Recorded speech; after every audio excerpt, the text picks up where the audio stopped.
This is the Martial Arts Lifestyle Podcast, where we have conversations with everyday martial artists about their histories and how martial arts influence their daily lives. You are listening to the abbreviated version of this podcast, which is the first 20 minutes or so of the show. Please consider supporting the show by subscribing on our Patreon page, www.patreon.com/MALMAG, and for about the price of one coffee shop coffee per month, you can get access to 4 new podcasts each month, 1 week before their YouTube release dates. You also have access to all of our existing shows, which at this point is about 100 hours of shows for you to enjoy. Individual shows can be purchased at our Gumroad page. That is malmag.gumroad.com. If you're looking for some sticks for FMA, some cool t-shirts, or even a course on Dos Manos, have a stop by martialartslifestylemagazine.com and click on the store tab or on the courses tab for that course. This week I sit down on Zoom and I connect to Seattle and I talk with martial artist Ryan Teal. And we talk about how he got involved in martial arts, connecting to his ethnic identity in the martial arts, the Cambodian arts, and how he got involved in those, and much more. Sit back and enjoy.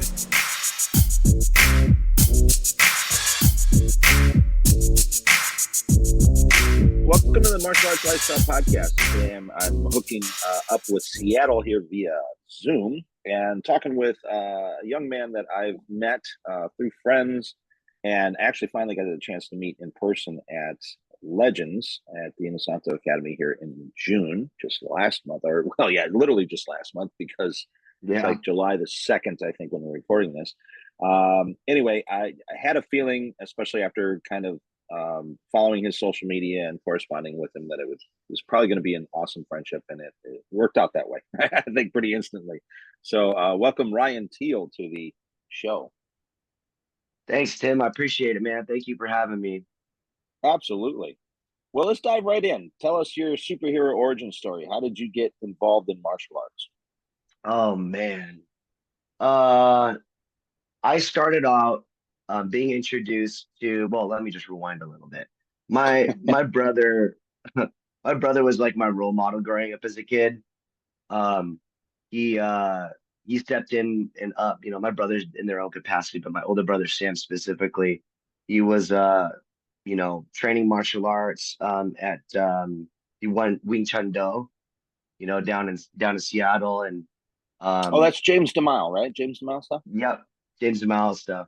Yeah, and so when I was young, I used to see him on the swing set practicing the form conditioning sets and stuff like that, punching the old school focus mitts, the old brown and black ones, super flat ones. Yeah. So he was doing that with his friends, and my brother ended up dropping out of school and they got involved in like drugs and violence and stuff like that. So I kind of grew up around like a really interesting experience as a kid.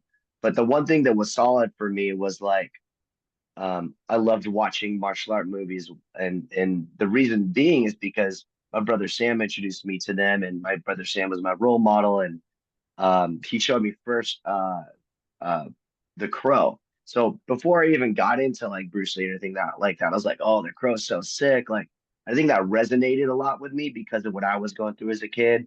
I saw a lot of dysfunction around me, and I just saw Brandon Lee's character Eric Draven as kind of that altruistic, like coming back, like here comes karma, motherfucker, um and he did it in such like the people, like they're ultimately like their vice was the thing that killed them, and so it was like that just kind of like sat with me really hard. Like it just goes to show like your habits and who you want to be, what you do every day can ultimately destroy you. And that's what like the Eric Draven character kind of ultimately revealed, was like so yeah. And then my brother was like, oh, you think Brandon Lee's cool, you think that movie's awesome, wait till you see Bruce Lee. And I was like, what do you mean? He's like, this is his dad. And he showed me Way of the Dragon. I was like, whoa, like Way of the Dragon was the first movie I saw. I think honestly it probably is his best work out of all of his films, in my personal opinion. I like Game of Death's like fight sequencing, but obviously the way they finished that movie really didn't do that move. Sorry, there's like Yeah, that hair was floating around clearly everywhere. let's put something out, whatever. I mean, it could have been done better. Yeah. Right, right. It was like Billy Ho or whatever it Yeah, is. yeah, Billy Billy, Ho, Billy Low, Billy Ho, something like that. Billy Yeah. Low. Yeah, Billy Low. So I mean, so that's how I was introduced to martial arts, and ever since then, I can remember. Ever since then, I was just like a big Bruce Lee fanatic. Like I would sit there and try to emulate Bruce Lee, and he was like, this thing, and Nose whoa, and itch. like Yeah.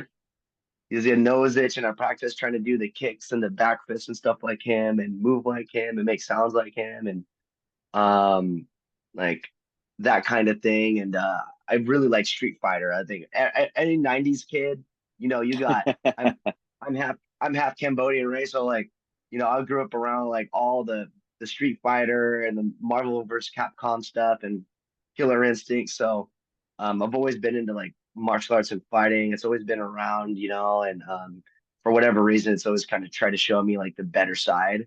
Um, of what violence can look like or what it means to be violent because I've seen what's been really nasty around me and what's seen on the screen and what's portrayed usually as is a wholesome like someone's trying to do something to to make things right. So Yeah. Exactly. A sense of yeah, justice using martial arts. 100% right. So going back to what we talked about earlier, probably not the best thing to do to like Right. bikers Right. or something. Yeah. Yeah. So yeah. Exactly. That's pretty funny. So yeah, that's kind of like Yeah. my I mean, my experience. yeah. Well, I mean, and you live in an interesting area. So I know you currently live in Seattle. So that's where you're originally from. Yeah, born and raised in the Pacific Northwest. Technically, like I live a bit north from Seattle, and I grew up in this city called like Everett. Uh, it's kind of interesting in Everett. It's had its problems with like heroin and stuff like that. Like a lot of places, and it's um it's an It's interesting almost like you don't place. even have to say problems and heroin in the same, because I don't think there's ever been like a not problem related with heroin. Right, right. So like, I kind of grew up in Everett. My dad, Papa was a Rolling Stone, had several kids, and when I was young, we were living in Mukilteo, then it was kind of back and forth between Linwood. So there's these different cities out here that are maybe like 20 minutes apart. So I'm like a North End cat. I'm from the North End. We call it Snohomish County, and then I moved down to Seattle in 2010, I think it was, when I started working as an assistant at MKG with the kids program and helping out with their we called it at the time body sculpt challenge. So it was Oh, like a wow. boot camp thing, and so yeah, Cool. I moved down to the actual Seattle around then. And so if you ever see online like issues in Seattle, like the videos of like all the catwalkers and stuff off Yeah. that like I live like on that road Oh, on that wow. road Okay. probably like 2 blocks away from where all that stuff is happening and Nice. still is Dang. happening. So yeah. Wow. Yeah, so Well, I've shoot, kind of lived all up and down. well, being a Bruce Lee and Brandon Lee fan or Bruce Lee fan, I think having yourself positioned in Seattle, I mean, you're right at a historic location, obviously for Bruce Lee history, and so Right. as you're seeking out martial arts, you said you initially started with a Wing Chun Do guy, so you're talking about some of the early evolution of Bruce Lee's stuff. If it's a James Hmm. DeMille student, right, and you've Hmm. got obviously Taki Kimura there.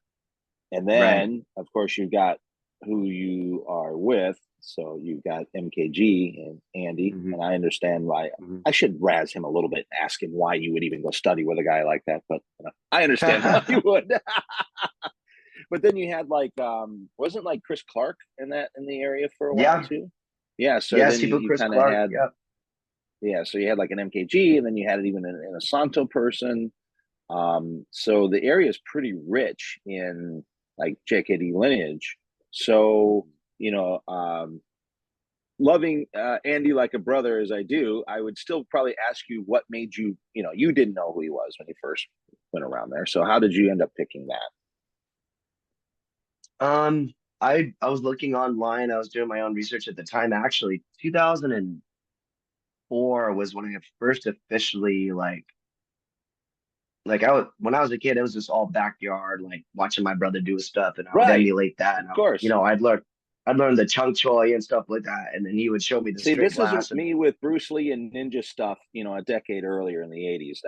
right, That's how we rolled, right, right? right, out back in the woods doing some crazy Yeah, hoodlum stuff, that's getting right. ninja claws and trying to like hang on to trees and stuff with the Yeah. ninja claws.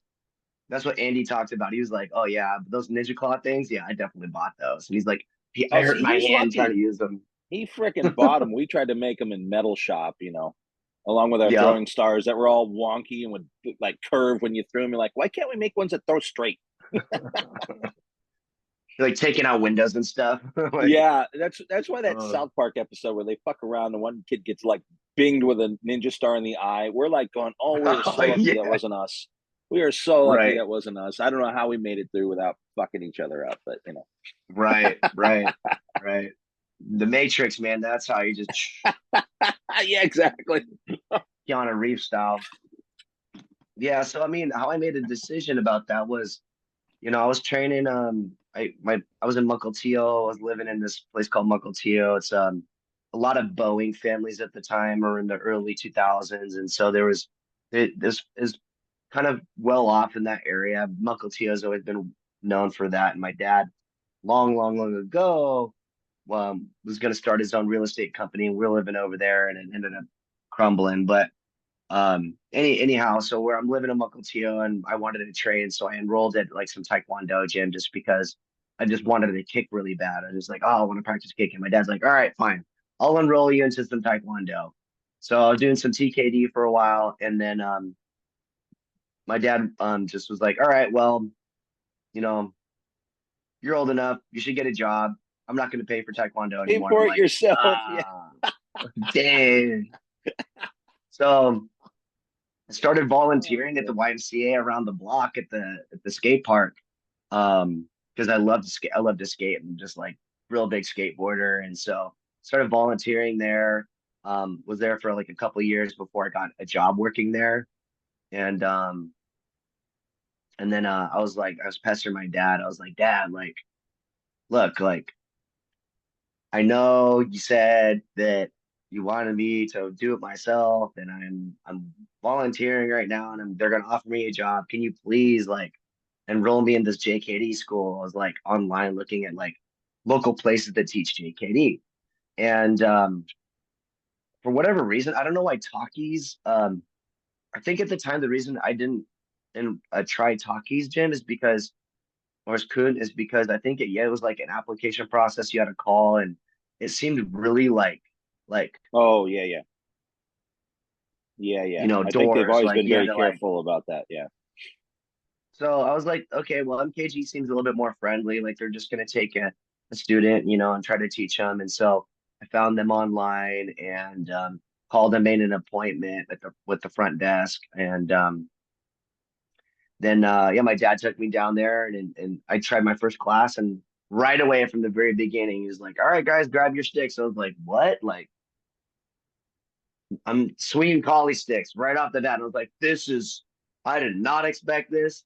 This is sick, though." Like I was like, "This is dope." Like I'm felt like enter. I was like, "Dude, I am Enter the Dragon style right now. Let's go." I was stoked. I was like, "Bring it on." Throw me on an island somewhere. Just keep the opium away. Shit. Like, Right, right. um, so yeah, so then yeah, we're just swinging to the edge. I thought it was such a cool experience. We did Muay Thai, and I was like, oh, I've never heard of Muay Thai before. And then we did some JKD in there and stuff too. And um, ultimately, what ended up bringing me in with that a little bit more is because I started understanding a lot more about my own culture. My dad was like, oh, well, that's Muay Thai, but guess what? Cambodia has its own thing. And at the time when you're younger, you're like, oh, whatever, my, dad, whatever, okay, I'll Yeah, watch it. I yeah. never heard of. Well, And then, but it's a weird thing because even Guru discusses that with Filipinos. Like when he was trying to teach out FMA in culture centers, they're like, no, no, we have Okinawan karate and we have Taekwondo. And it's weird, when you have a culture, sometimes and I think even white Americans do the same thing where we look outside of our Mm, own because we think it's better. right, right. And I think, for me, I think a lot of that was actually just battling inner demons and like acceptance, and that's Right. what, I've come to like the last like I would call it like 8 years for me is like that acceptance and that healing process and being able to take ownership of things that I can and just let other things melt away and just try to accept Right. them as they are and have some closure on it. Because if I keep wearing that weight, that's all it's going to be doing. It's gonna hurt me. It's gonna hurt the people around that I love, and Right. ultimately, like not set up, success. So yeah, I really like the way that Andy rolled it all together.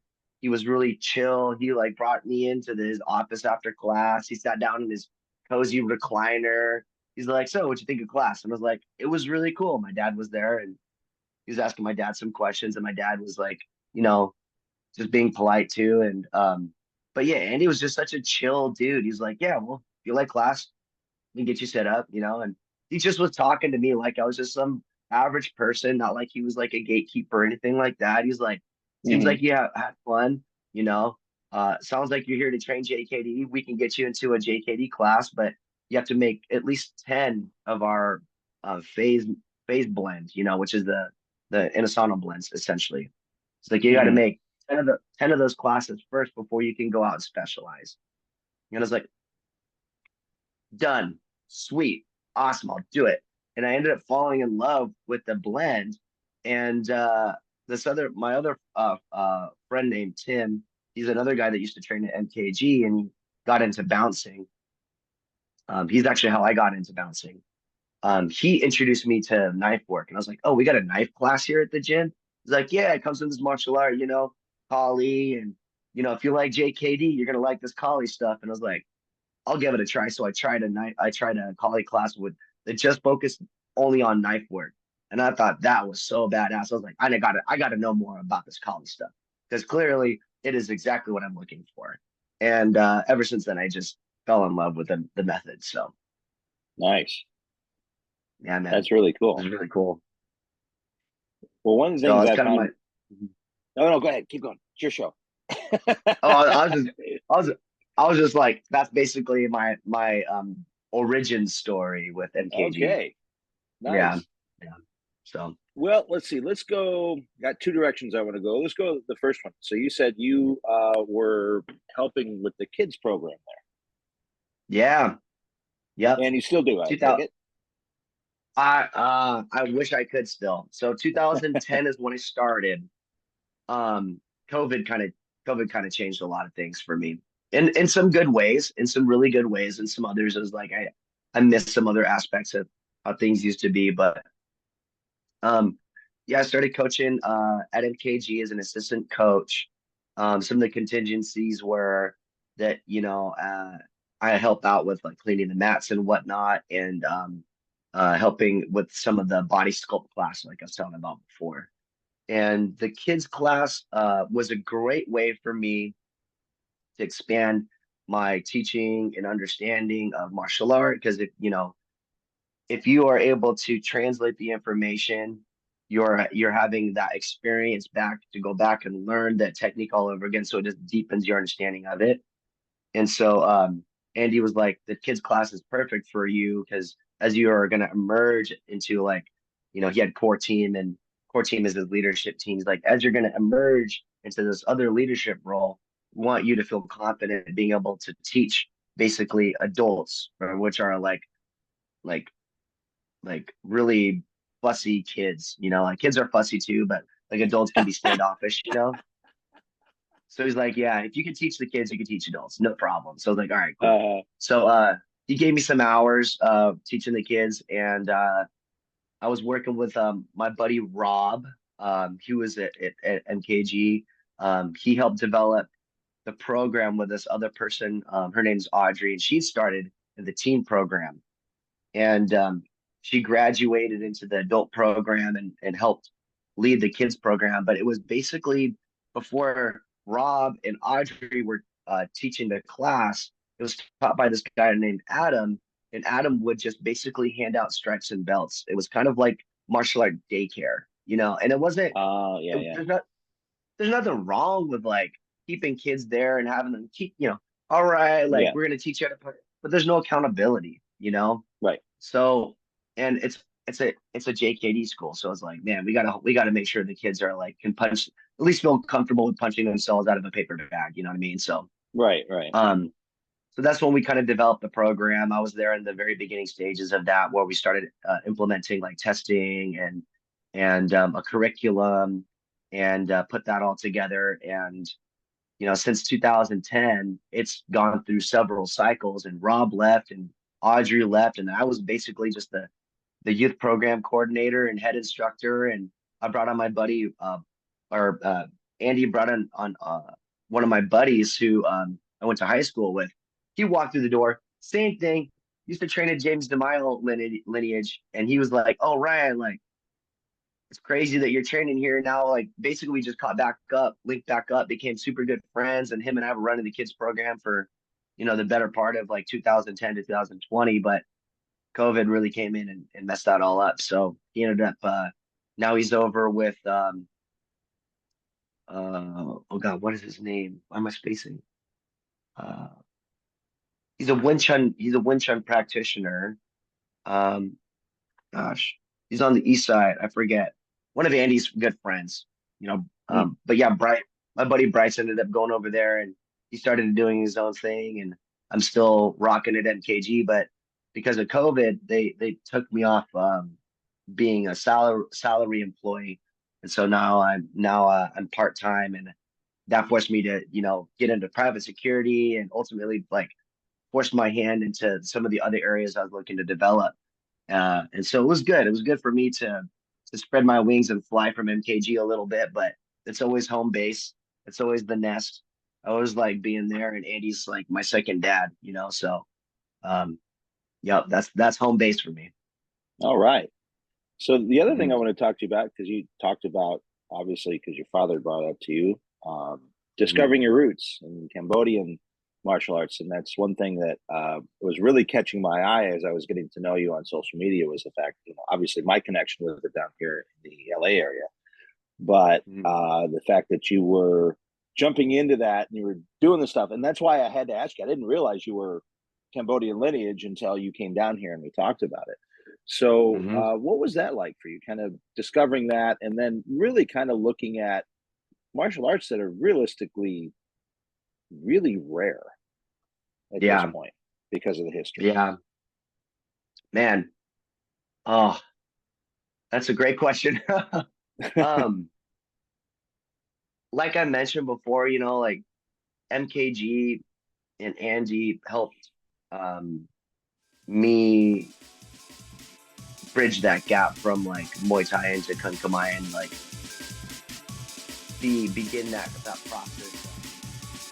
And this concludes the abbreviated version of the podcast. Please consider supporting the program by going to www.patreon.com/MALMAG and subscribing to the show. You can also purchase this individual episode or any individual episode at our Gumroad page. That's malmag.gumroad.com. Thank you for listening to this episode with Ryan Teal. Coming up next week, I talk to another California martial artist, high-ranking Kempo black belt, Marty Zananovich. Our Malmag online store at martialartslifestylemagazine.com has a full selection of Timmy B's brand sticks for FMA and Krabiker Bong. Timmy B's brand now selling in Japan as well. Beautiful Timmy B's brand shirts and Dos Manos shirts are available, with new t-shirt designs and more products coming soon. An online course in the Dos Manos method for FMA is available under the Courses tab. More courses coming soon. Check out the Places to Train tab to find schools near you, and click on the events calendar page to see what seminars and events are happening all around the world. And of course, visit our main page for articles on the martial arts. Music by Jack Al Relic. Martial Arts Lifestyle Magazine and the Martial Arts Lifestyle Podcast are trademarked and copyrighted by TNT LLC.